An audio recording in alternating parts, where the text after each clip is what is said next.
Paz do Senhor, queridos irmãos, prazer voltar a falar com vocês neste momento, quando estamos aqui para juntos estudarmos mais uma porção bíblica e dizer antes de tudo que estamos com saudade de todos vocês, esse momento de reclusão, onde a nossa liberdade de reunir está tolhida em virtude da pandemia, da enfermidade, da doença que assola a humanidade nesse momento. Vou dizer que é bom reencontrar, apesar de ser por aqui. Vou dizer que estamos bem e que em breve tudo isso passará. Nós estaremos reunidos novamente para cultuarmos em comunhão física. Bom, amados, já faz um tempo que nós começamos o estudo da carta aos Filipenses.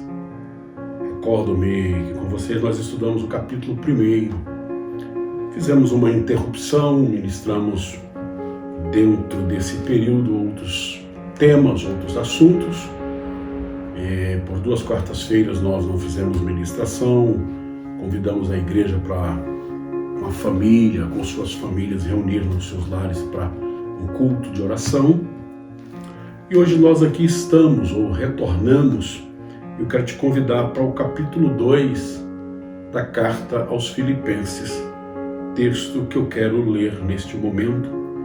Eu não lerei todo o capítulo, em virtude de que o tempo não nos permitirá fazer uma abordagem de todo ele.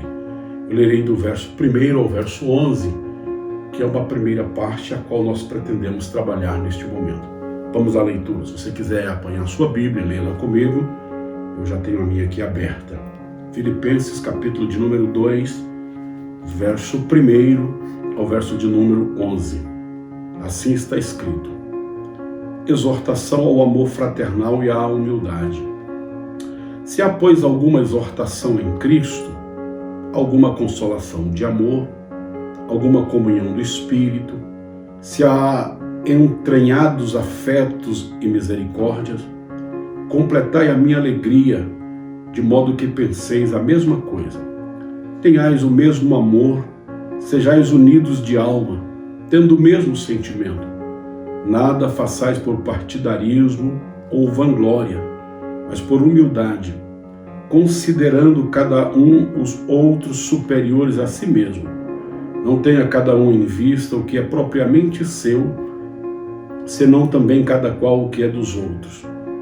Tende em vós o mesmo sentimento que houve também em Cristo Jesus, pois ele, subsistindo em forma de Deus, não julgou como usurpação ser igual a Deus.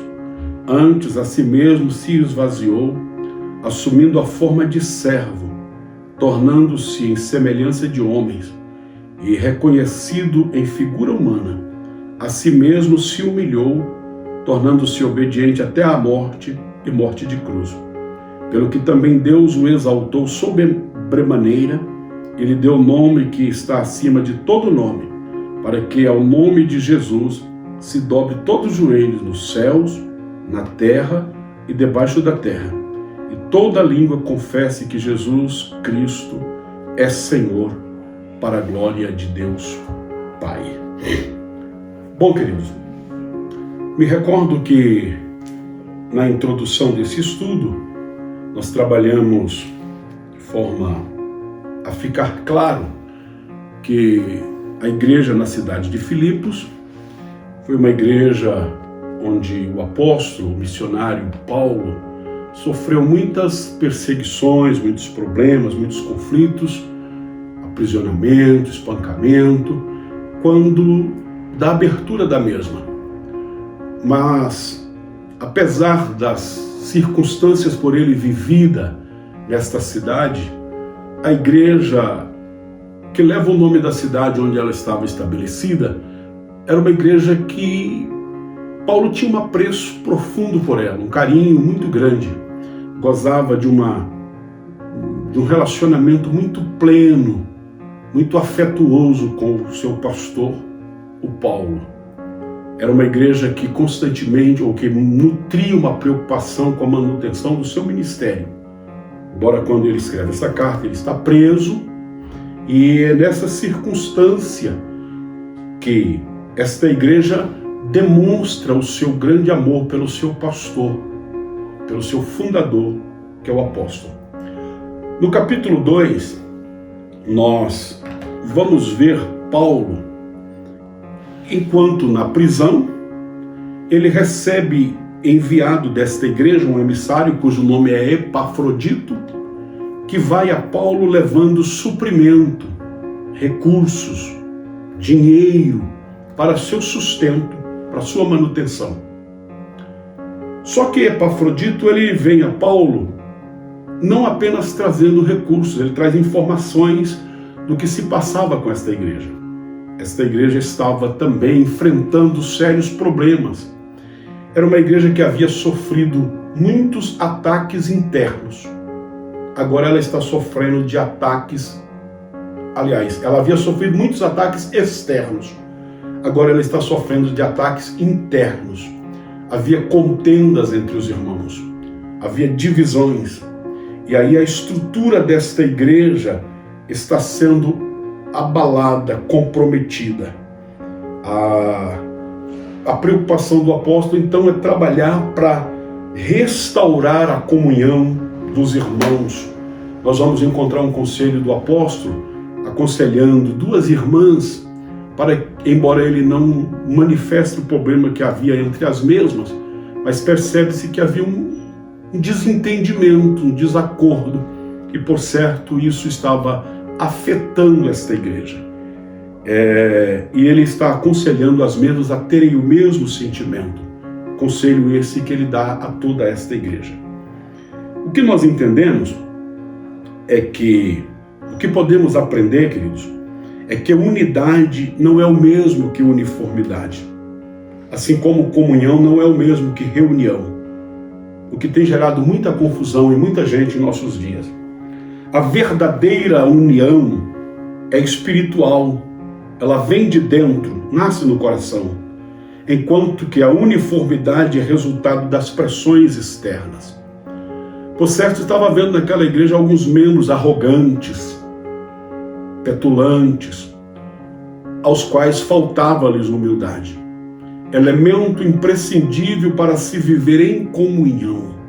Quando não se tem esses elementos, a comunhão fica comprometida. Humildade. Certo escritor por nome André Murray disse que a pessoa humilde, ele não faz pouco de si mesma. Ela faz simplesmente não pensar em si mesma. A humildade é a graça que perdemos quando descobrimos que a possuímos. O cristão verdadeiro humilde entrega-se a Cristo para ser um servo, a fim de que sua vida e talento sejam usados para a glória de Deus e para o bem dos outros. Essa é uma característica do verdadeiro cristão. Ele não se preocupa consigo mesmo. Ele preocupa-se com duas coisas que são fundamentais e elementares na sua vida. É a glória de Deus e o servir os outros. Essa é a marca do verdadeiro cristão. No capítulo 1, Paulo, ele se apresenta como um verdadeiro evangelista, cuja mensagem é o Evangelho e Cristo. No capítulo 2, Paulo se apresenta como servo e tem como foco o servir, e a mensagem são os outros. Ou seja, os outros são os elementos-chave desse capítulo. Paulo irá usar 4 exemplos de humildade e submissão em Filipenses capítulo 2. Primeiro, ele vai falar do próprio Cristo. Segundo, ele fala de si mesmo. Terceiro, ele fala de Timóteo. E quarto, ele fala de Epafrodito. Se vocês observarem, todos esses homens fizeram renúncias de suas próprias vidas para que o Evangelho de Jesus fosse pregado, para que o ministério fosse exercido com eficácia, para que o nome de Jesus fosse glorificado e as pessoas fossem alcançadas. Houve um momento na vida do próprio Paulo em que ele disse: olha, eu estou pronto não apenas para ser perseguido em Jerusalém e preso, eu estou pronto para ser morto O que importa é que cumpra em mim o ministério para o qual eu fui chamado. Como o tempo não nos permitirá tratar de todos eles, pois demandaria mais tempo e eu não quero estender-me muito, nós tomaremos aquele que Paulo apresenta como primeiro, ele de fato é primeiro, que é a pessoa de Cristo. Ele vai tomar como exemplo de humildade e submissão, levando em consideração a relevância do projeto que lhe foi entregue nas mãos. Ele começa por Cristo, pois ele é o exemplo supremo de humildade. E são elencadas 4 atitudes da pessoa do Senhor Jesus, que também deve ser a marca de um cristão autêntico. Nós vamos a estas, ou seja, nós estudaremos as características, as atitudes de Jesus. Paulo apresenta nesse capítulo, que nos mostra para as quais nós somos chamados a atenção como as verdadeiras características de um cristão verdadeiro e autêntico. Vejamos, nos versos 5 e 6, Paulo fala que Jesus, ele não pensa em si mesmo, mas ele pensa nos outros. Vamos ver? Tende em vós mesmos o mesmo sentimento que houve também em Cristo Jesus, pois subsistindo em forma de Deus, não julgou por usurpação ser igual a Deus. O sentimento do qual Paulo fala é de fato o sentimento de humildade, pois ele mesmo, sendo, não considerou-se a si mesmo. Paulo faz referência ao ser de Cristo, quando diz, ele sendo em forma de Deus. No verso 6, o verso 6 declara um fato extraordinário. Ele não considerava sua igualdade com Deus usurpação, nem algo a que se apegar egoisticamente. Jesus pensava nos outros, não em si mesmo. Sua visão de mundo era uma preocupação abnegada com os outros. Uma atitude que diz, não posso usar os meus privilégios para mim mesmo. Devo usá-los para benefício dos outros, ou para beneficiar os outros. Este é o verdadeiro ensino para nós, ou para todos nós. Os nossos privilégios, as dádivas, nós não devemos utilizá-las para o nosso próprio bem-estar. Nós devemos colocá-las visando, primeiro, a promoção da glória de Deus. Em segundo, servir. Esta é a finalidade, ou é o porquê Deus nos coroa com recursos, com finanças, com dons, com talentos, com ministérios. A visão de Deus não é focada em nós. Deus quer fazer de nós instrumentos para que o nome dele seja glorificado e para que as pessoas sejam alcançadas. Foi isso que Cristo fez.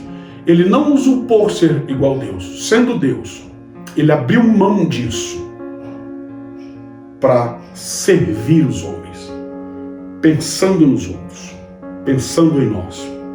Em segundo lugar, no verso 7, primeiro, ele não pensa em si mesmo, ele pensa nos outros.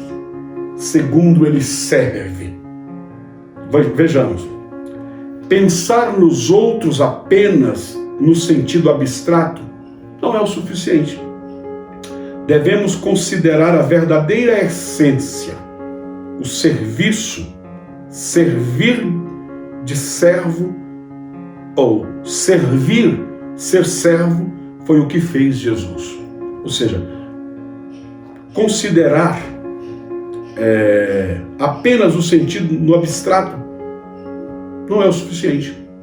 Nós devemos, de fato, nos doar em benefício das outras pessoas. Jesus pensou nos outros. Foi o que nós falamos, tratamos no primeiro ponto, no primeiro subtópico desse nosso estudo. Ele pensou, mas isso não é o suficiente. Pensar nas necessidades dos outros e nada fazer.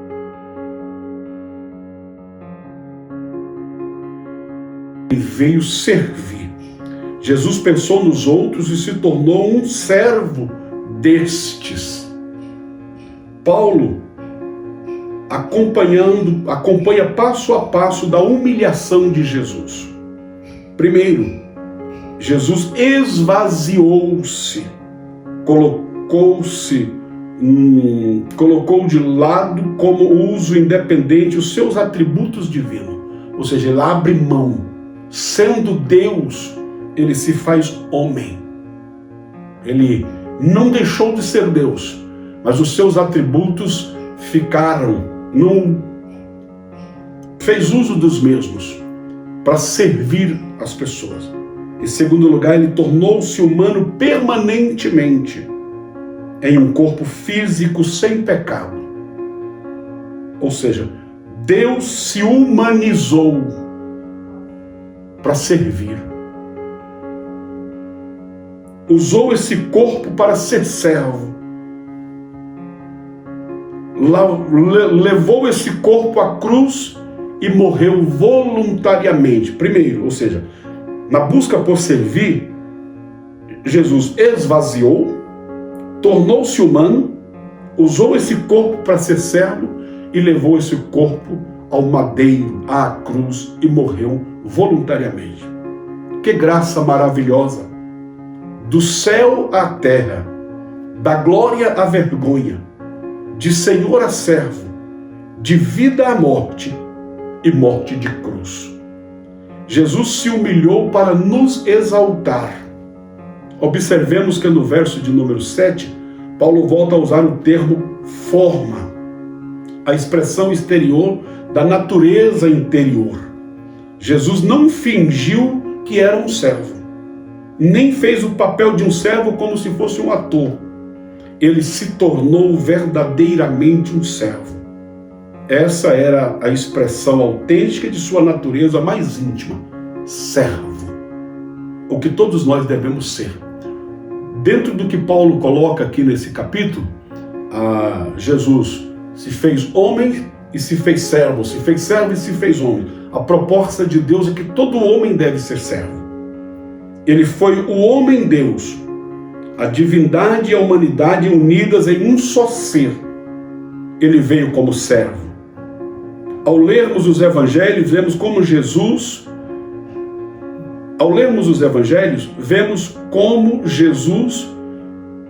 é que Jesus serve os outros e não o contrário. Ou seja, ele é quem serve e não é servido. Ele se coloca à disposição de pessoas de todos os tipos, pecadores, meretrizes, coletores de impostos, enfermos, de todas as sortes. Ele é o Filho do homem que veio para servir e não para ser servido, e dar a sua vida em resgate de muitos. Mateus capítulo 20, versículo 28. Certa vez no cenáculo, em uma celebração, ele cingiu-se com uma toalha e começou a lavar os pés dos discípulos. Assumiu a posição dos servos mais humildes, para demonstrar por meio da atitude que ele de fato veio para servir, dar o exemplo. Ele, ao terminar essa ação, ele ordenou dizendo que o que ele estava fazendo, eles deveriam fazer também. Portanto, amados, este é o exemplo de humildade. Se todos nós procurarmos viver assim, nós não teremos problemas na nossa comunhão, nos nossos relacionamentos. A igreja não sofrerá na sua estrutura, na sua base, esses ataques que estava sofrendo a igreja na cidade de Filipos. Estava tendo rompimentos, seus ligamentos estavam sendo atacados, sendo bloqueados. Em terceiro lugar, primeiro, ele pensa nos outros e não em si. Segundo, ele serve. Em terceiro, no verso 8, ele se sacrifica. Amados, isso é muito para quem tem um coração egoísta. As pessoas hoje, ou nós na nossa grande maioria, estamos pensando em nós mesmos. Estamos buscando ser servido e não servir. Jesus faz o contrário. E para cumprir isso, ele se sacrifica. Vejamos no verso de número 8. A si mesmo se humilhou, tornando-se obediente até a morte e morte de cruz. Muitas pessoas estão dispostas a servir aos outros, desde que isso não lhe custe nada.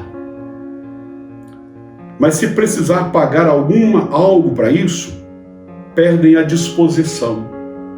Jesus pagou um alto preço para servir. Aleluia. Ele entregou sua própria vida. Foi obediente até a morte e morte de cruz.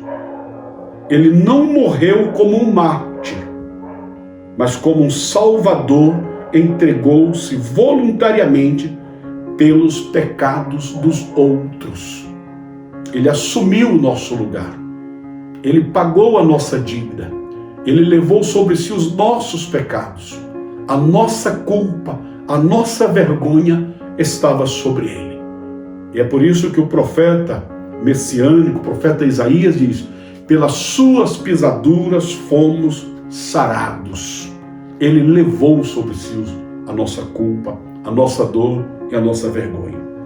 Certo escritor disse que um ministério que não custa nada, ou um ministério que não custa coisa alguma, não realiza coisa alguma. Ou seja, há um preço, há um sacrifício a ser feito. Aqueles que querem ter um ministério frutífero hão de sacrificar.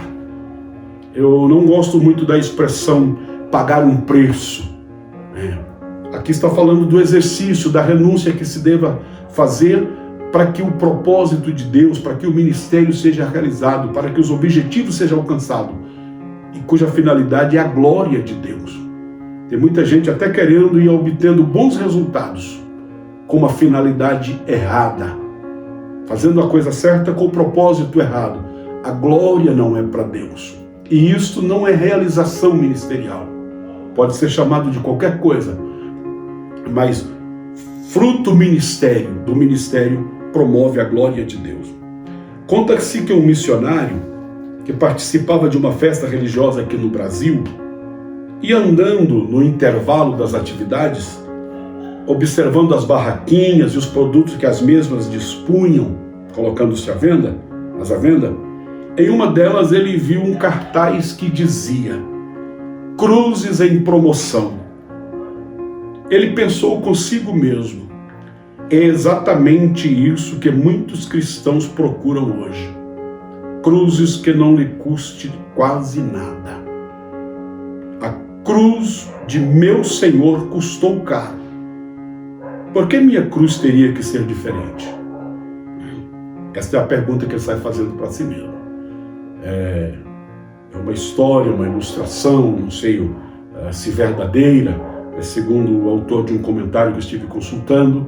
Ele diz que esse missionário, participando de uma programação festiva aqui no Brasil, ele andando nas barracas, que por certo estabelecida com o propósito de comercializar seus produtos, ele encontra ali numa delas uma frase, um cartaz anunciando a promoção, cruzes em promoção. E ele toma isso como uma lição, dizendo que é isso que muitos estão buscando, cruzes que não lhe custe quase nada. Nós vimos a ilustração anterior, um escritor que diz que um ministério que não lhe custe nada também não produz nada, não realiza nada. O teste da nossa submissão a Deus não se refere apenas ao que estamos dispostos a suportar em termos de sofrimentos, mas também ao que estamos dispostos a oferecer em termos de sacrifício. Será que estamos dispostos a nos sacrificar? Sacrificar os nossos projetos, nossos sonhos. Tudo que vemos hoje é um povo cheio de sonhos.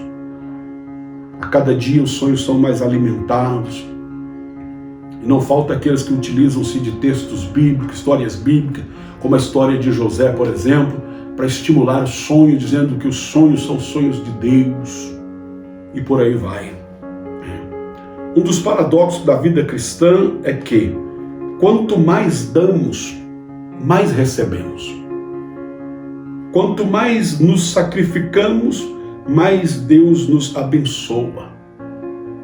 pois isso revela nossa semelhança com Cristo, que participamos de sua alegria ao participarmos de seu sofrimento. Isso só acontecerá quando a verdadeira motivação for o amor. Amados, nós até vemos isso ser pregado em nossos dias. E muita gente até entrando por esse caminho, sendo desafiadas aos sacrifícios. Sacrificar para obter a bênção de Deus. Mas esse sacrifício que muitos pregam e que muitos praticam são sacrifícios feitos com o intuito de obter vantagens. Aqui nós vemos que a base daqueles que obtêm a bênção de Deus ao se sacrificar é o amor. Aqueles que se sacrificam por amor a Deus, por amor ao seu reino, por amor àqueles a quem Ele ama, não tem como não ser alvos das bênçãos eternas de Deus.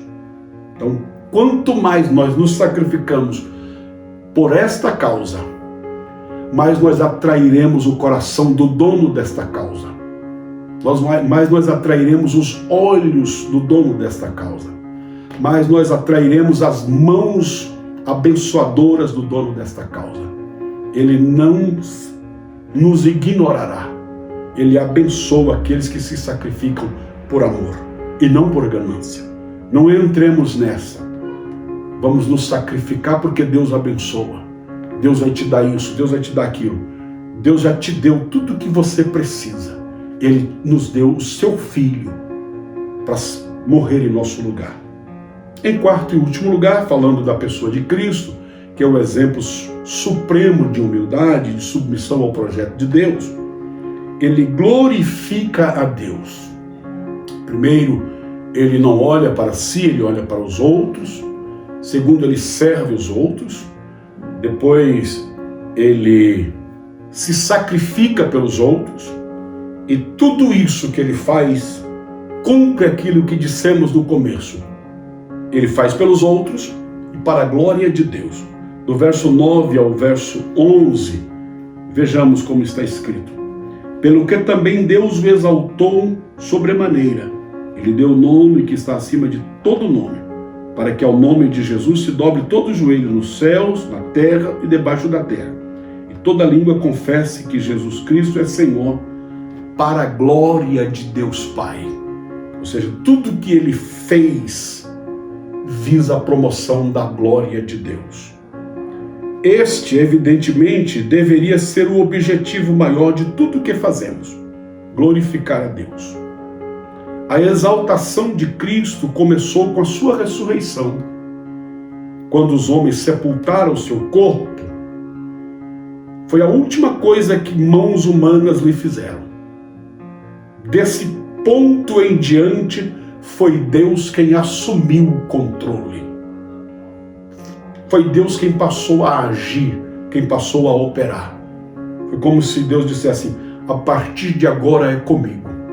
O corpo de Jesus está no túmulo. A última ação humana em favor de Jesus foi o seu sepultamento. Deus toma em tuas mãos. Os homens fizeram as piores coisas possíveis ao Salvador, mas Deus o exaltou e honrou. Os homens ridicularizaram e maldisseram o seu nome, mas Deus lhe deu um nome glorioso.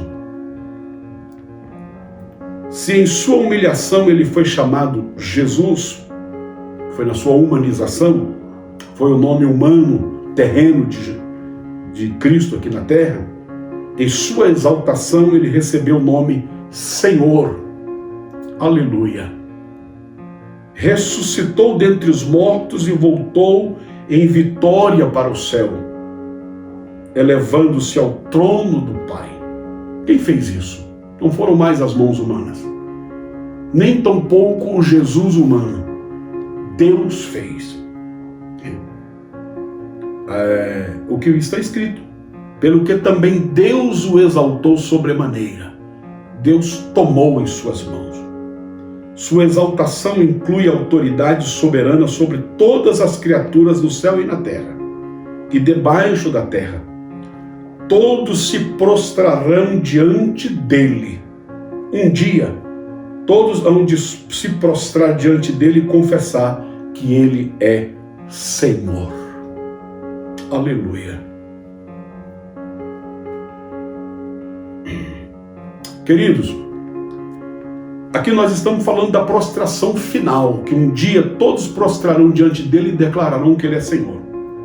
Prostrar diante do Senhor hoje significa salvação.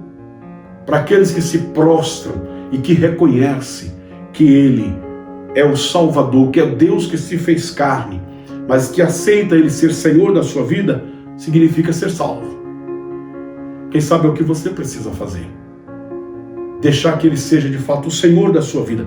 Prostrar, humilhar, reconhecer que ele é Deus. Ou seja, prostrar-se diante do Senhor hoje significa salvação. Aqueles que não fazem hoje farão um dia. Prostrar-se diante dele no julgamento significa condenação. Então é melhor que faça hoje, que façamos hoje. E o meu conselho para você é: prostre-se diante dele hoje. Independente de que você já porte um título de evangélico, mas quem sabe ainda não tem Jesus como Senhor da sua vida. Não prostrou-se, não humilhou, não esvaziou-se. É momento. Nós estamos vendo os acontecimentos finais, tudo indica que nós estamos, os acontecimentos que nos cercam, tudo indica que nós estamos caminhando para o tempo do fim, o momento final. É melhor prostrar agora. Por que deixar para amanhã? O propósito da humilhação e exaltação de Cristo é a glória de Deus. Verso 11, conforme acabamos de ler. Quando Jesus enfrentou a cruz, pensou acima de tudo na glória de Deus. Evangelho de João, capítulo 17, versículo 1. Concluindo aqui, ou colocando um ponto e vírgula nessa primeira parte do estudo desse capítulo, já caminhando para encerrar essa minha fala, e na próxima oportunidade concluiremos, se Deus assim nos permitir. Nesta primeira sessão desse capítulo, Paulo usa o exemplo da pessoa de Cristo para exortar os irmãos daquela igreja acerca da humildade. E este exemplo, essa figura usada por Paulo, continua sendo a referência maior, aquela a quem nós devemos imitar. Aquele que se esvaziou de si, sendo Deus, se fez carne, sujeitou-se a esta humilhação, sofrendo, se fez servo e se entregou para morrer, e morrer por nós. A maior e melhor referência é fazer o que Cristo fez, sofrer o que ele sofreu, com a finalidade pela qual ele se entregou, esvaziou-se por amor. Esse sim é o exemplo o qual devemos imitar. Portanto, querido irmão, que Deus em Cristo continue abençoando as nossas vidas, guardando-nos nesses dias maus, quando nós muitas vezes somos influenciados pelo mundo no qual estamos vivendo, o mal que nos cerca, a nossa natureza caída, pecaminosa, presente, tentando ressurgir todos os dias. Mas Cristo vive em nós. O novo homem segundo Deus que foi criado em nós, que ele seja vivo, nutrido e alimentado pela palavra do Senhor, para vivermos de fato esta nova vida, andando com Cristo, vivendo a vida que é digna do servo, da serva, do homem e da mulher de Deus. Que Deus em Cristo te abençoe e te guarde. Permaneçamos firmes, inabaláveis, enfrentando tudo que vier. A promessa de Deus é fiel. O céu nos aguarda. O fim se aproxima. Muito em breve nós deixaremos este mundo, amado. Quem sabe você que está triste, afadigado, preocupado, com muitas coisas que nos acontecem ou que deixam de acontecer na nossa vida. Jesus é a nossa certeza, é a nossa única garantia. Ele mesmo disse: tudo nesta vida passará, mas aqueles que fazem a vontade de Deus permanecerão para sempre. Fique firme, meu querido. Que Deus em Cristo te abençoe. Quero orar com você. Ore comigo. Senhor, nosso Deus e eterno Pai, te somos gratos por esta oportunidade que o Senhor nos deu para o estudo rápido da sua palavra. Te agradeço por esse privilégio de tê-la em nossas mãos, essa dádiva do Senhor. Pai, eu oro com os irmãos que estão comigo neste momento e oro por eles também. Abençoa-os, fortaleça-os. Espírito Santo, que a sua palavra seja plantada em nossos corações, que nos conduza a ser e viver aquilo que o Senhor tem para todos nós. Guarda-nos nesse tempo difícil, aumenta a nossa fé, abra o nosso entendimento, permita-nos contemplar sua glória, seus propósitos sejam compreensíveis a todos nós, para que possamos continuar caminhando de cabeça erguida, olhando única e exclusivamente para o Senhor, autor e consumador da nossa fé. Abençoe este irmão, esta irmã, esta pessoa do outro lado, que qual esta palavra chegará ao seu coração, que ela seja ministrada, que seja conduzida a uma reflexão, a uma mudança de postura, de comportamento, rendendo-se ao Senhor, prostrando-se diante de Ti. Eu oro, Pai, em o nome de Jesus. Obrigado, que Deus abençoe. Eu encerro por aqui, neste momento, em nome de Jesus. Que Deus abençoe a todos.